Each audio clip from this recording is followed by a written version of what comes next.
Ganda ng tubig guys, oh. Monday.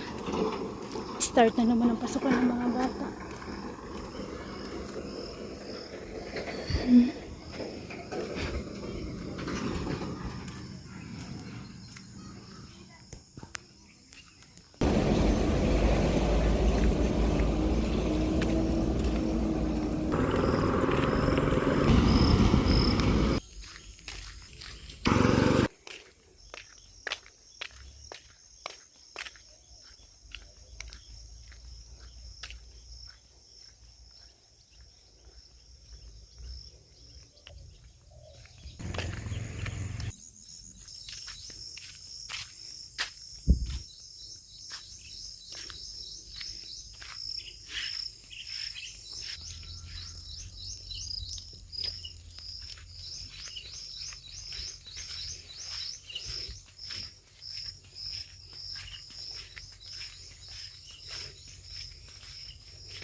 Oh my God. Arin ay. Kaya rin. Gulat ha? Aw. Ay, ay. Ay. Ay. Tata na. Tata. Bye. Bye, Garata. Bye. Gara na. Bye na. Bye ba. Bye ba. Bye-bye na eh. Bye-bye. Pag nakikita niya na kung aalis na ako, nagbababay yan sa akin.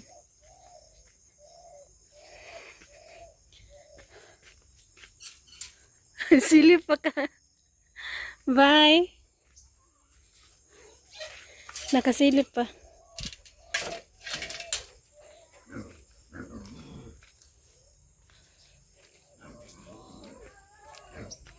Ang linis na talaga dito banda guys. Oh, gusto ko to. Oh. Yung malinis na.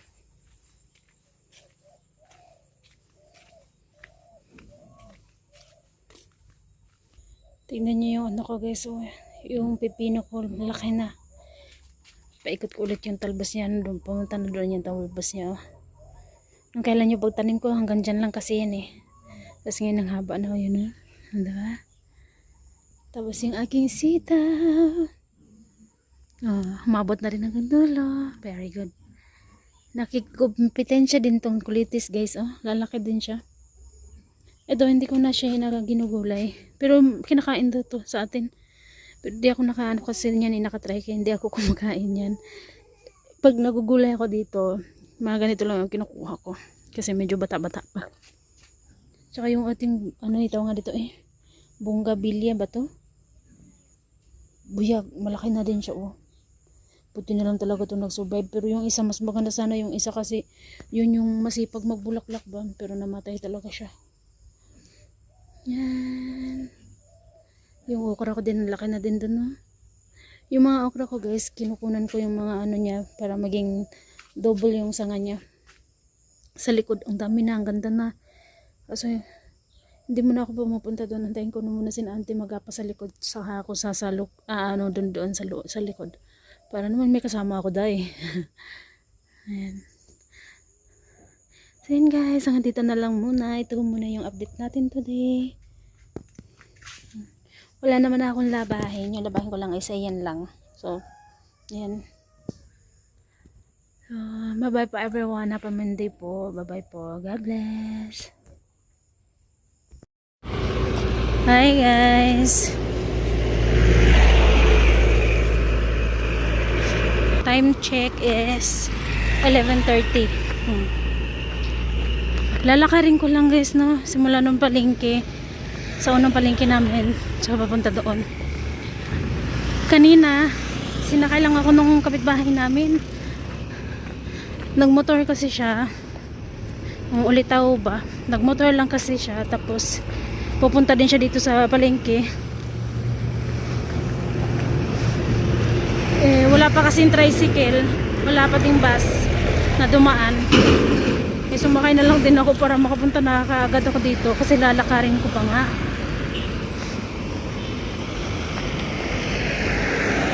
Kaya magbabayad tayo ng kuryente guys. So dahil nagpadala yung asawa ko, so magbabayad tayo ng kuryente, pagkatapos magbili tayo ng pang-stock ng bahay. Nalayo na nang hanapot ko. Wala doon.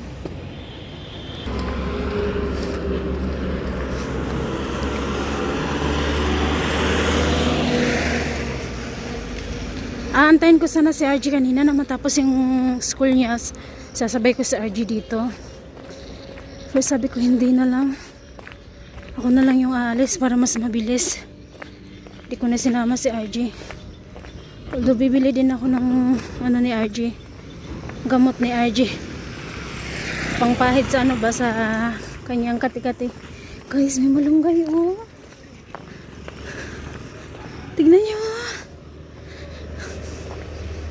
Ay, ang labong-labong ng malunggay oh. Pwede tayo umakyat dyan ng mga uha. Pero paano ka tatawid dun sa kabila? Kasi pupunta ka dito, tatawid ka pa dun sa kabila. Ang laki. Dati meron dito yung hininga namin ng asawa ko, doon banda yun sa may palengke. Kasi dito sa amin banda, dalawa yung palengke namin. Doon yung una, tapos yung pangalawa is doon. Medyo malayo-layo pa to. So, pagdating doon ako pupunta din sa dalang palengke. Pero unahin ko muna ang pagbayad ng kuryente. Kasi magbabayad ka ng kuryente dito lang. Sarap manghingi ng malunggay, pero parang walang tao dyan.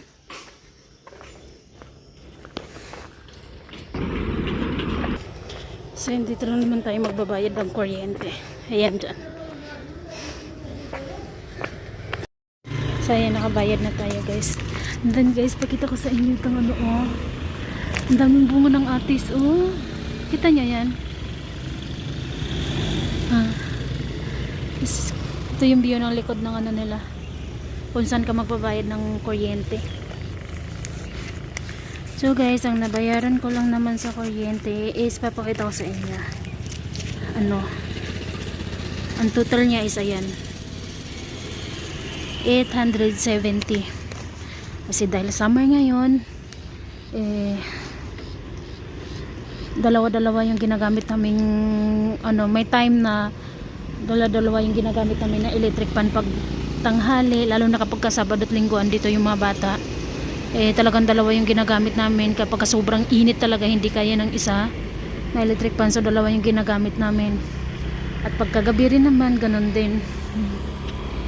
Pero minsan lang guys, pag naulan, malamig yung panahon, hindi naman dalawa yung ginagamit namin. So yun, may tuktok na, so sakay na tayo dyan papunta sa palengke. Ayan,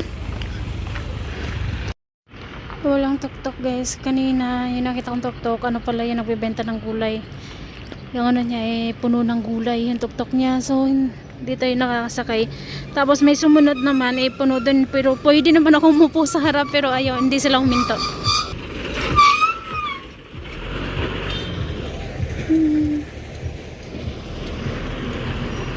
Pwede man natin yung lakarin guys, no? Pero malayo pa talaga siya. Tapos baka malit ako makauwi ba. Kung malit makauwi kasi gusto ko bago umuwi sa RG galing sa school, yan dun na ako.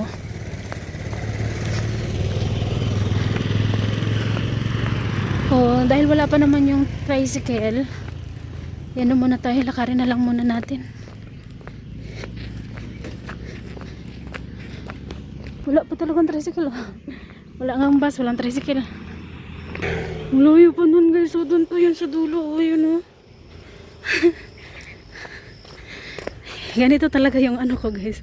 Kapag alam niyo yung pagpupunta tayo ng palengke wala talagang nadaan na sasakyan. Tingnan niyo ditong lupa oh. Pag dito talaga dadaan yung may posibilidad na mabiyak yung lupa, ma-slides yung ano nila bagulong.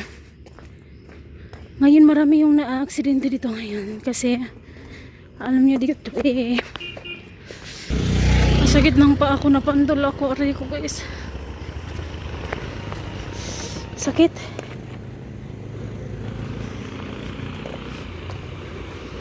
Sakit talaga ng paa ko guys. Yan yung tawag dito kumagko, napandol ko. Dahil nag-video ako, doon ako nakatingin sa harap. Hindi ako nakatingin dito sa baba. May bato pala. Napandol ay. Ayun o, nakakatakot dito pag ano ka dito, dadaan ka dito sa gilid-gilid. Kasi tignan nyo ba naman. Ang konti ng space ng ano, dadaanan. Ang konti, ang liit pala, sorry. Wala dyan, tricycle. Pabaklayan dyan, tani, day. Wala dyan, oh. Grabe guys, wala ding bus na nadaan. Wala ring tuktok na nadaan. So, ibig sabihin lang yan, talagang palalakarin tayo, day.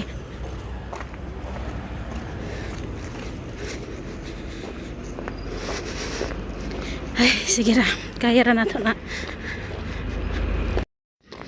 Wala talaga. Nainit na. Dahil magkakasada. Ay guys, ayan. Ayan na ho yung nabili natin sa padala ng aking asawa. Ano to siya? Soya sauce. Ayan. Suka.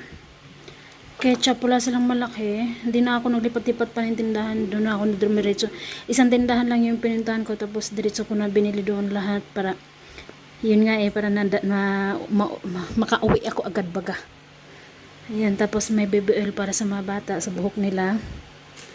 4 na pirasong garlic. 2 pirasong garlic.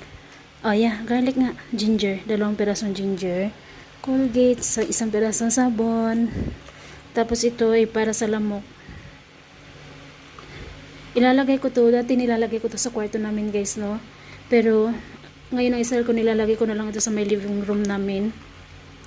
Tapos bago kami matulog magsisindi na lang ako ng ganito. Ito pwede din to sa panglamok din kasi to, maganda din kasi to. So kaya ko na lang to nilalagay ngayon sa living room guys. Dahil dito kami talaga nagtatambay sa living room. Tapos pag kumakain kami ng mga bata sa living room lang. Doon na kami mismo sa baba nakakaupo ba.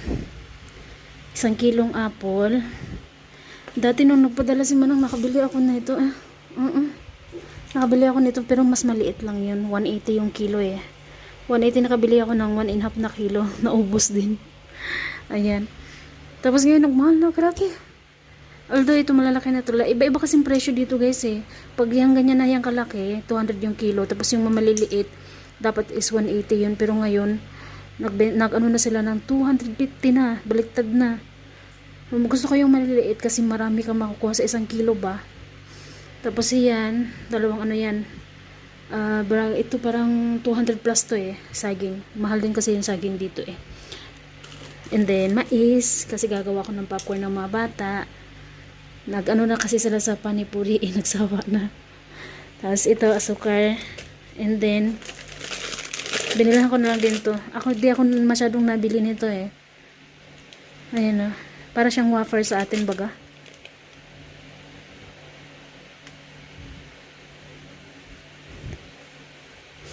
Chocolate Fan Crispy Wafer. Tapos marigold. Ito gusto ko tong marigold. Binili ko to kasi gusto ko. Kasi gusto ko sa kape to. Pero kakain din naman yung mga bata nito. And then yan, biscuit. 2 ganito, 2 ganito, 2 ganito. Downy or comfort. And then powder na sabon.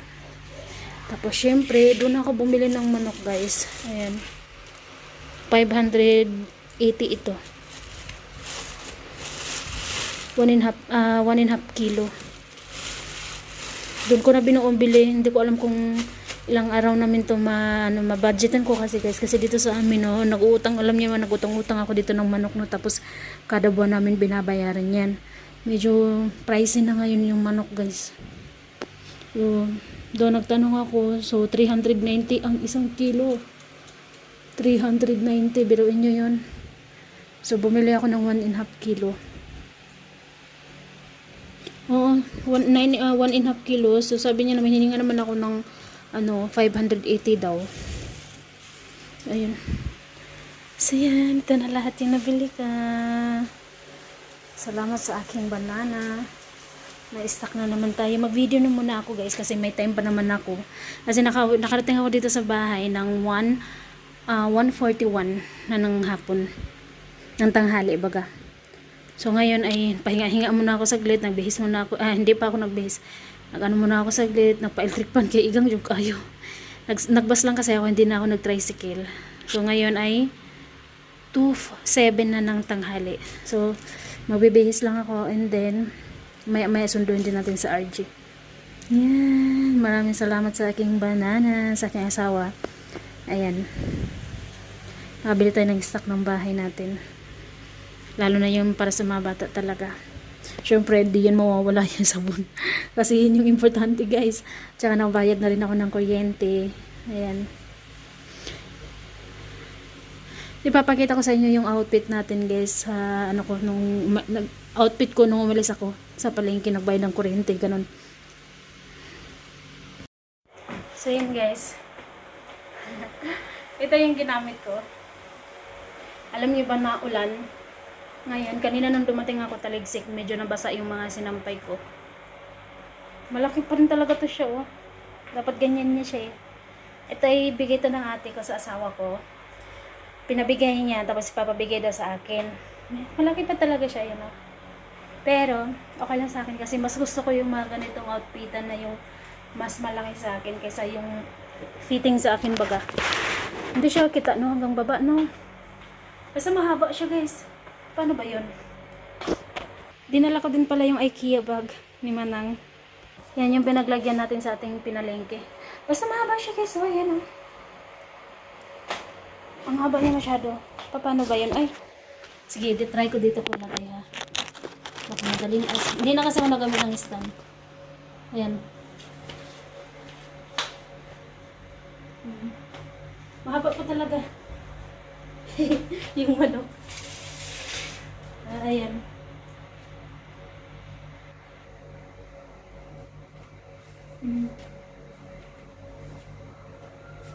Tapos yung buhok natin, sinalapid ko lang. Ganyan lang. At ganito lang yung outfit ko. Tapos nakaliging sa muna ako sa loob niyan. Guys, so, siyempre, hindi pwede yan na aalis tayo na hindi tayo nagliliging. Sorry, nakaganito lang ako na walang leggings. May leggings ako niyan talaga. So guys, hanggang dito na lang muna kasi magbibihis lang ako at susunduin ko yung ating bugoy. Maaga natin siya susunduin ngayon kasi masama yung panahon dito sa amin ngayon. Walang uulan ng malakas, baga. So bye bye po everyone. God bless us all. Thank you for watching. And once again, thank you so much sa aking asawa na dahil nakabili na tayo ng budget natin. Bye-bye po everyone. God bless us all. Thank you for watching. Maraming salamat sa inyo lahat. Lalo na sa mga hindi nagsasawang mag-comment. At sa mga nanonood. Thank you po. Bye-bye.